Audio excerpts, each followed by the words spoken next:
Hello, bachcho.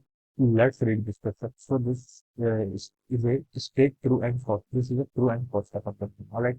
So statement says swimming is possible due to Newton's laws of gravitation. Newton's laws of gravitation is the answer possible. Right.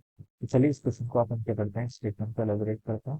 तो we can see that the key concept of this question. इस question का key concept है swimming आपके किसके कारण possible हो पाती है. ठीक है. स्विमिंग इसलिए पॉसिबल हो पाती है देखिए जब हम स्विम करते हैं तो हम क्या करते हैं वाटर को क्या करते हैं वाटर को हम बैकवर्ड डायरेक्शन में क्या लगाते हैं फोर्स लगाते हैं वाटर का क्या लगाते हैं फोर्स लगाते हैं. ठीक है. अपनी मोशन के अपोजिट डायरेक्शन में क्या लगाते हैं वाटर पर फोर्स लगाते हैं और इसके रिस्पॉन्स पर वाटर क्या लगाता है जो हमारा वाटर होता है वाटर हम पे क्या लगाता है स्ट्रीम होती है वहां पर फोर्स लगाता है इन द फॉरवर्ड डायरेक्शन. वो क्या लगेगा वहां पर फॉरवर्ड डायरेक्शन में क्या लगाता है फोर्स लगाता है. ठीक है. या फिर फोर्स लगाता है जिसके कारण क्या होती है आपकी स्विमिंग क्या हो पाती है पॉसिबल हो पाती है. ठीक है.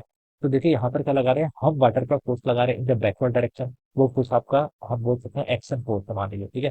तो वाटर हम पर क्या लगाएगा फोर्स लगेगा इन द अपोजिट डायरेक्शन. ठीक है. तो वो क्या कहलाएगा आपका रिएक्शन फोर्स. ठीक है. तो हम ऐसे बता सकते हैं. तो यहाँ पर हम एक्शन और रिएक्शन फोर्सेस की बात कर रहे हैं और एक्शन और रिएक्शन फोर्सेस कौन बता सकता है Newton third law of motion. ठीक है. तो इस क्वेश्चन का की कंसेप्ट लिख सकते हैं Newton third law of motion. ठीक है. Newton third law. ठीक है. Newton third law of motion.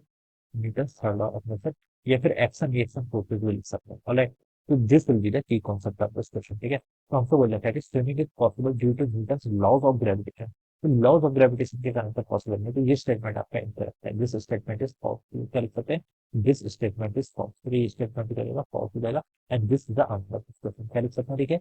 हम स्विमिंग किसलिए कर पाते हैं क्योंकि यहाँ पर क्या लगता है आपका Newton's third law of motion आपकी एक्शन एंड रिएक्शन फोर्सेस लगते हैं. कौन से लगते हैं आपके एक्शन एंड रिएक्शन फोर्सेस. ठीक है. जब हम स्विमिंग करते हैं तो हम वाटर पे करते हैं वाटर में हम फोर्स लगाते हैं in the backward direction. Water में हम बैकवर्ड डायरेक्शन फोर्स लगाते हैं तो वाटर उसके रिस्पॉन्स पर हमें क्या लगाता है फॉरवर्ड डायरेक्शन में फोर्स लगाता है और फॉरवर्ड डायरेक्शन में फोर्स लगाता है फिर पुश लगाता है. उसके कारण हम क्या कर पाते हैं आगे को मूव कर पाते हैं या फिर स्विमिंग कर पाते हैं. ठीक है. तो स्विमिंग का जो फिनोमेना है ये आपकी किसके प्रिंसिपल पर वर्क करता है Newton third law of motion के प्रिंसिपल पर वर्क करता है not on the principle of the Newton law of gravitation. Alright. So this will be the answer of this question. I hope you all understood this concept. All the best and thank you.